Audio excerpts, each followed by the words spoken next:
Sekarang kita lagi ada di Museum Tsunami Aceh. Kita bakal masuk ke dalam dan ngelihat apa sih yang ada di dalam. Biasanya banyak history of Aceh. Jadi ikuti kita terus ya. Oke? Jangan di pause. Udah pause. Pause aja mulai terus. Bukan soal.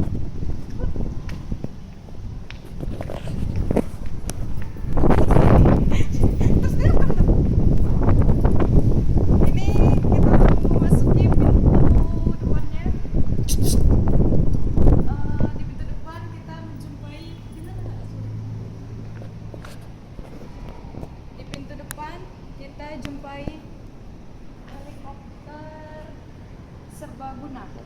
Nah, helikopter ini udah cukup lama. Di sini donasi dari Polisi Daerah Aceh. Bisa dilihat, itu dia tulisannya helikopter serbaguna. Ada spesifikasinya juga. Dan kita akan memasuki Museum Aceh. Ayo, ikuti kami.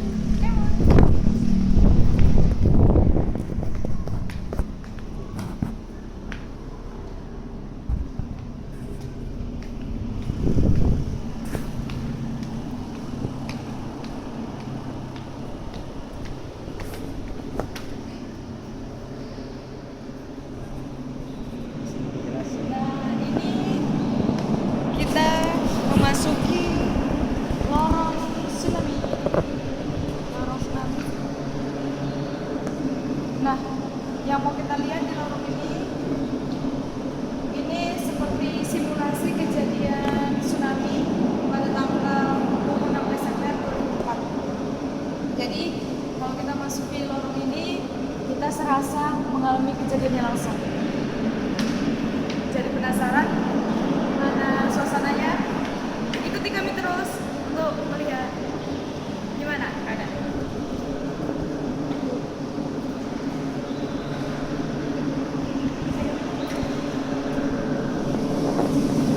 Wow. Gak nampak dia kan?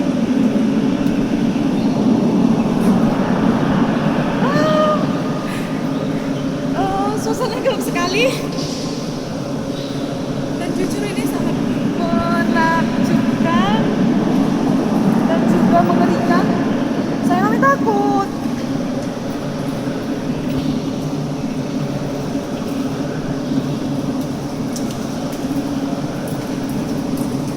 Bisa dibayangin dong, depan. Bisa dibayangin dong gimana tanggal 26 Desember 2004 kemarin peristiwa kejadian tsunami.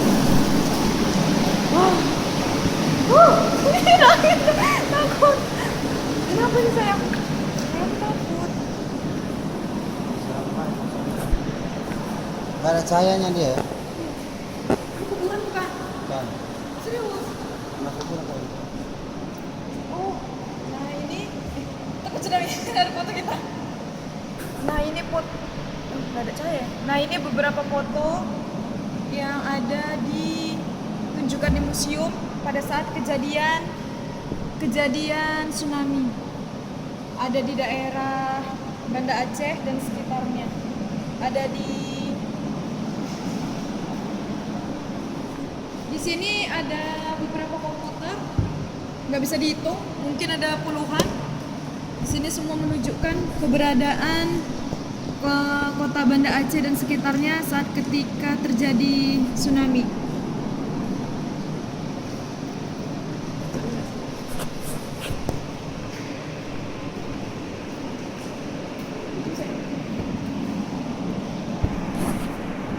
Ruangannya cukup gelap, jadi kita nggak berapa banyak cahaya, jadi nggak berapa kelihatan. Tapi di sini kita bisa lihat banyak komputer selintas dilihat seperti kuburan makam pahlawan, tapi sebenarnya bukan kuburan. Tapi di sini itu komputer yang banyak sekali. Oke, itu bisa dilihat. Nggak kelihatan ya? Nggak nampak ya? Coba sih. Udah berapa menit? 5 menit. Masih 5 menit. Pos dulu. Daerah banyak kan.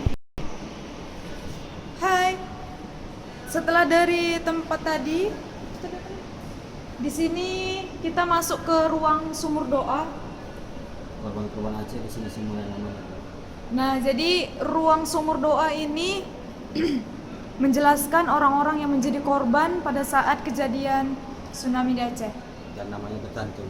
Dan banyak namanya tercantum di sini. Terus ada bacaan ayat-ayat Al-Qur'annya. Dan di atas ada bacaan Allah. Cukup gelap, jadi agak nggak kelihatan. Itu ada nama saya di situ. Udah jadi korban tsunami. Aminah.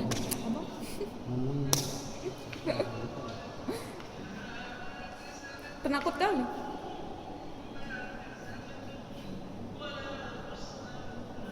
Cukup banyak dan nggak tahu jumlahnya berapa. Yang pasti ribuan.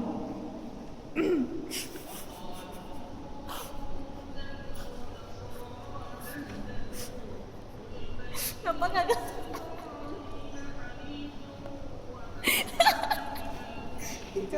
Jangan gitu ya, Mami takut.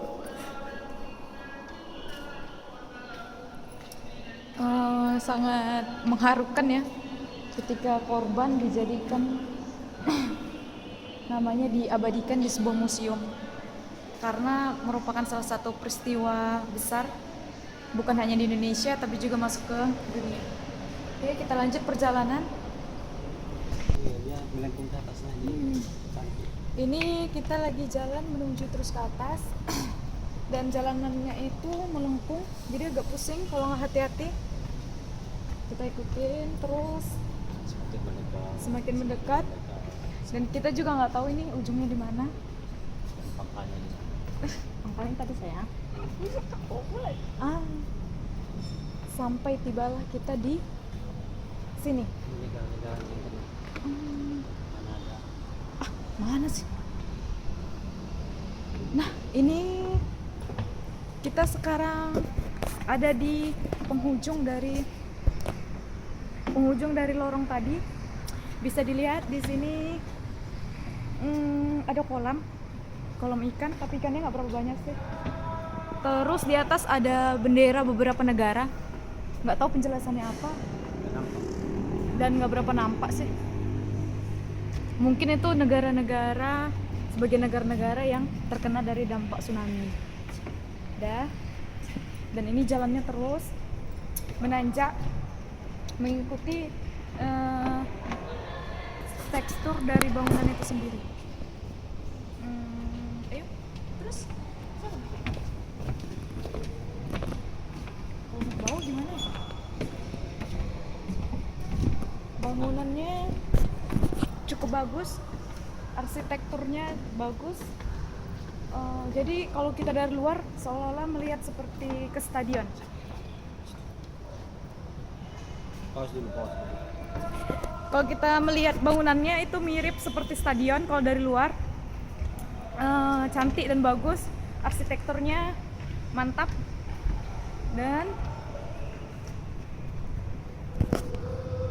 halo. Sekarang kita lanjut lagi. Ada mulai memasuki museum di atas. Ini sekitar lantai 2 ya. Ketinggian sekitar 7 sampai 10 meter dari bawah. Bisa dilihat itu ada tempat istirahat. Terus ada juga miniaturnya. Sini, lihat, ayo.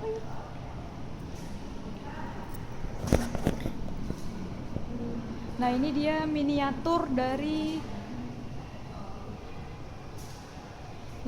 miniatur dari Museum Tsunami Aceh. Keren sekali, bisa dilihat dong. Nah, itu dia.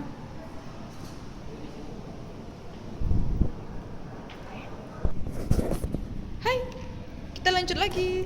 Sekarang ada di ruangan perbaikan pasca kejadian tsunami di Aceh. seperti ada pembangunan ekonomi, instruktur dan transportasi, pemulihan masyarakat. Karena selama lebih kurang 11-12 tahun ini perbaikan terus dilakukan, baik pembangunan jalan, transportasi, pemukiman penduduk, sampai kepada pembangunan ekonomi. Karena kalau dia kota tanpa adanya pembangunan ekonomi nggak akan maju dong.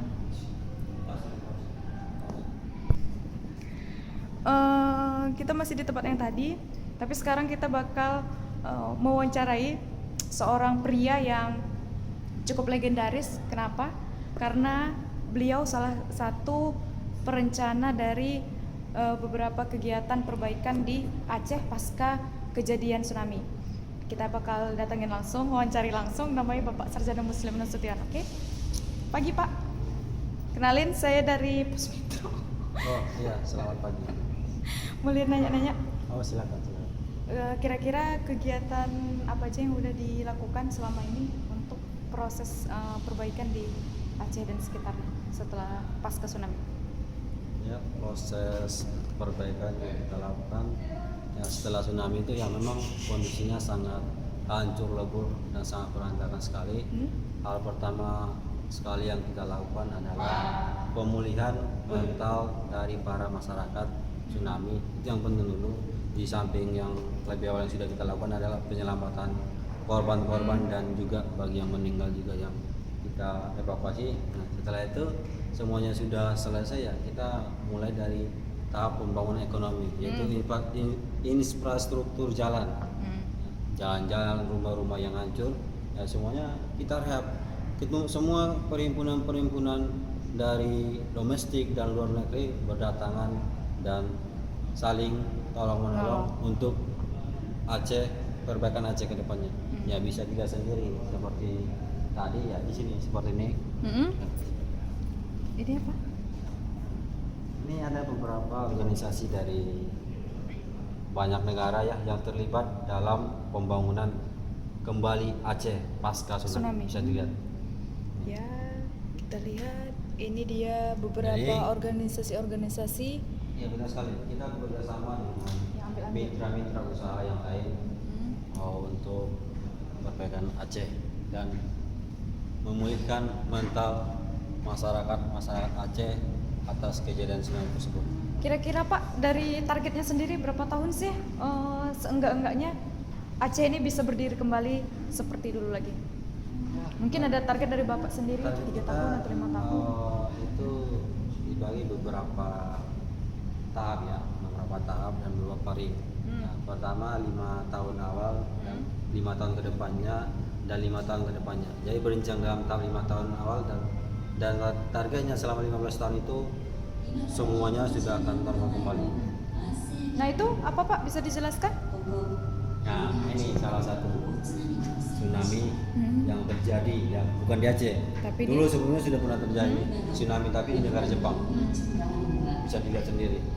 Ini adalah simulasinya. Nah ini kejadian di tsunami di Jepang, bukan di Indonesia, dijadikan video dan diputar di sini.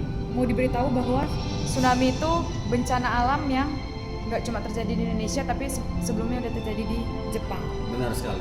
Bahkan negara seindustri Jepang pun bisa tetap kejadian tsunami. Ini ruangan apa ya? Ini ruangan selanjutnya bakal kita masukin. Kira-kira ini ruangan apa ya Pak? Oh iya, di sini ada video dokumenter tentang tsunami, menjelaskan kejadian tsunami. Yang sebenarnya simulasinya akan dilihat sendiri videonya cuplikannya. Mari. Oke. Ayo kita ikuti. Kita mau melihat seperti apa sih kejadian tsunami itu. Mari kita lihat bersama. Dan ini seperti menonton di bioskop. Keren sekali dan ini ada cahaya. Ada pos.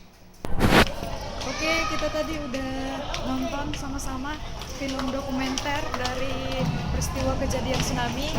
Sekarang kita bakal lanjut ke atas, mungkin ke lantai 3. Nggak tahu apalagi ada yang ada di atas, jadi ikutin kita terus ya. Halo, sekarang kita ada di ruang pamer tsunami. Nggak tahu nih apa yang ada di sini, tapi Di sini disebut ruang pamer tsunami. Banyak foto-foto kejadian tsunami. Apa? Kejadian. Ada peta kerusakan di Banda Aceh. Ada juga waktu landaan tsunami. Dan ini di sini ada penjelasan jam di Masjid Baitur Rahman dan jam dinding yang hanyut oleh gelombang tsunami menunjukkan waktu terjadinya landaan tsunami di kota Banda Aceh. Dan jamnya itu masih ada. Ini fotonya kita bisa lihat bersama. Lihat, pas sekali menunjukkan hampir jam 7:30 kejadian gempanya awal gempa. Kita bakal lanjut cerita lagi, wawancara dengan seorang tokoh yang bisa dipercaya untuk memberikan informasi yang cukup terang jelas mengenai kejadian tsunami. Jangan ketawa lah. Ini dia Bapak Sarjana Muslim. Kita bisa lanjut Pak ceritanya yang tadi masalah tsunami. Kalau di sini kira-kira di ruangan ini apa aja yang bisa dijelaskan? Ya, di ruangan ini menjelaskan saat-saat terjadinya tsunami, kemudian juga saat-saat masa pemulihan mental dan masa tanggap darurat. Dan bisa dilihat juga efek yang ditimbulkan dari kerusakan gempa tersebut seperti yang ditampilkan saat ini. Ini adalah salah satu contoh efek akibat begitu dahsyatnya tsunami. Ya.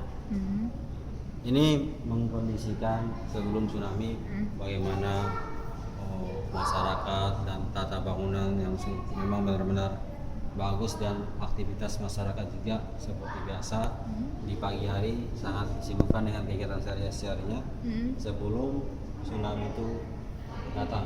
Tepatnya tadi Dilihat jam terjadinya tsunami. Terus ini pra tsunami semua ya Pak ya? Ya, pra tsunami semua. benar sekali. Ini dia penjelasan dan foto-foto mengenai sebelum kejadian tsunami. Dan ini Pak saat tsunami.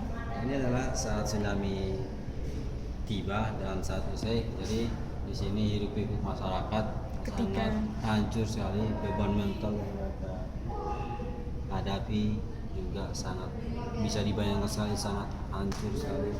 Bagaimana perasaan mereka, di mana keluarga mereka, sanak saudara mereka, apakah masih hidup atau bagaimana, semuanya hilang begitu saja. ini saat tsunami kejadian seperti yang dijelaskan Bapak tadi. Dan ini kita lihat sesudah tsunami.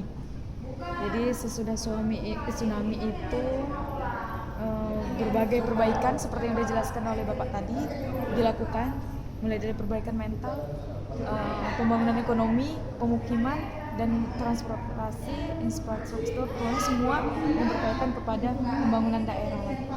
Ini dia Ini salah satu contoh ya bagaimana perumahan semuanya rata dengan tanah disapu oleh gelombang tsunami yang cukup dahsyat. Tidak ada yang tertinggal ya Pak? Tidak ada yang tertinggal. Nah, sana pinggir pantai, sini adalah perumahan Yang dulunya hancur, tersapu. sangat banyak pemukiman, tapi ini sudah bisa dilihat, ini sudah rata dengan tanah. Oke, kita lanjut. Pegel ya. Halo, ini dia Al-Quran yang tertinggal pasca dari adanya tsunami, kemudian diawetin, dijadikan sebagai salah satu sejarah tertinggal dari adanya peristiwa tsunami ini. Nah, begitu banyak dan masih juga diawetin. Dan ini